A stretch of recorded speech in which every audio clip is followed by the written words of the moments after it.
Imagine कीजिए आसमान से होने वाली बारिश चीजों को एसिड की तरह पिघलाने लगे और शायद एसिड रेन का नाम सुनकर आपने कुछ ऐसा ही सोचा होगा। लेकिन ये वाली एसिड रेन इससे थोड़ी अलग है, पर बिल्कुल भी कम खतरनाक नहीं है। आप लोग शायद ये भी सोच रहे होंगे कि एसिड रेन जैसी चीज इम्पॉसिबल है, लेकिन मैं आपको बता दूं कि एसिड रेन एक रियल फेनोमेनन है और ये हमें और हमारे एनवायरनमेंट को काफी नुकसान पहुंचा सकती है। लेकिन इससे जुड़ी सबसे बड़ी बात ये है कि एसिड रेन के लिए सबसे ज्यादा ह्यूमन एक्टिविटीज यानी हम लोग ही रिस्पॉन्सिबल होते हैं। तो वीडियो शुरू करते हैं और जानते हैं कि ये एसिड रेन क्या होती है, ये हमारे लिए कितनी डेंजरस है और ये आखिर होती क्यों है। 1963 में साइंटिस्ट ने न्यू हैम्पशायर के हबर्ड ब्रूक फॉरेस्ट की स्टडी करते टाइम एक शॉकिंग डिस्कवरी की। उन्होंने पाया कि वहां की बारिश के वाटर सैंपल्स नॉर्मल बारिश के पानी से 100 गुना ज्यादा एसिडिक थे।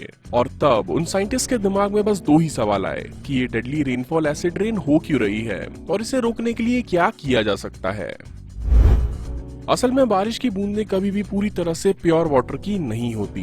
एटमॉस्फेयर में प्रेजेंट थोड़े बहुत केमिकल्स इसमें हमेशा मिल ही जाते हैं, लेकिन दिक्कत तब शुरू होती है जब एटमॉस्फेयर में प्रेजेंट जहरीले सब्सटेंसेस जैसे नाइट्रोजन ऑक्साइड और सल्फर डाइऑक्साइड भी बारिश के पानी में मिलने लगते हैं और ये इसे एसिडिक और जहरीला बना देते हैं। फिर ये पानी एसिड रेन के फॉर्म में गिरने लगता है और हमारे एनवायरनमेंट को डिस्ट्रॉय कर देता है। तो अब सवाल ये आता है कि आखिर एटमॉस्फेयर में ये पॉइजनस सब्सटेंस नाइट्रोजन ऑक्साइड और सल्फर डाइऑक्साइड आते कहां से हैं? ये ऑक्साइड्स नेचुरली और ह्यूमन एक्टिविटीज दोनों की वजह से एटमॉस्फेयर में मिलते हैं। नेचुरली वोल्केनिक इरप्शंस यानी ज्वालामुखी के फटने और लाइटनिंग स्ट्राइक यानी आसमान में बिजली के चमकने से ये ऑक्साइड्स फॉर्म होते हैं। लेकिन इसका बड़ा पार्ट ह्यूमन एक्टिविटीज की वजह से फॉर्म होता है, जैसे फॉसिल फ्यूल्स यानी कोल और पेट्रोलियम का जलना, गाड़ियों से निकलने वाला धुआं और फैक्ट्रीज से निकलने वाले केमिकल्स मेजरली एसिड रेन के लिए रिस्पॉन्सिबल होते हैं। और ये पॉइजनस सब्सटेंस केवल एसिड रेन ही नहीं बल्कि एसिड स्नो और एसिड फॉग जैसे डेंजरस फेनोमेना के लिए भी रिस्पॉन्सिबल होते हैं। एसिड रेन के कई बैड इकोलॉजिकल इफेक्ट्स होते हैं और इसका सबसे बड़ा इम्पैक्ट वाटर बॉडीज जैसे लेक्स और रिवर्स में होता है, क्योंकि acid rain in water bodies के पानी को खतरनाक लेवल तक एसिडिक बना देती है, जिससे इसके अंदर के ऑर्गेनिजम्स और प्लांट्स धीरे धीरे खत्म होने लगते हैं। और एसिड रेन फॉरेस्ट को भी हार्म करती है। एसिड रेन से पेड़ों की पत्तियां डैमेज हो जाती हैं और मिट्टी में प्रेजेंट न्यूट्रिएंट्स जो पेड़ों के लिए बहुत इंपॉर्टेंट होते हैं वो भी डिस्ट्रॉय हो जाते हैं, जिससे पूरे के पूरे जंगल तक खत्म हो जाते हैं।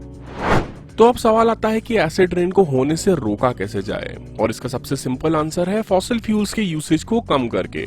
लेकिन ये इतना आसान नहीं है, क्योंकि हमारी ज्यादातर एनर्जी नीड्स जैसे इलेक्ट्रिसिटी और व्हीकल्स फॉसिल फ्यूल्स जैसे कोल और पेट्रोलियम पर ही टिके हुए हैं। और इनके यूसेज को कम करने के लिए ही इलेक्ट्रिक व्हीकल्स और सोलर एनर्जी जैसी मेथड्स डेवलप की जा रही हैं।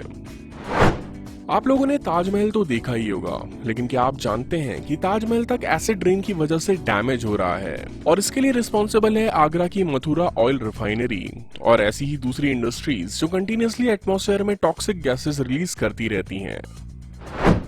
तो आप लोग एसिड रेन के बारे में क्या सोचते हैं? क्या हमें फॉसिल फ्यूल यूसेज कम करके एसिड रेन को रोकना चाहिए या नहीं? कमेंट करके हमें जरूर बताएं।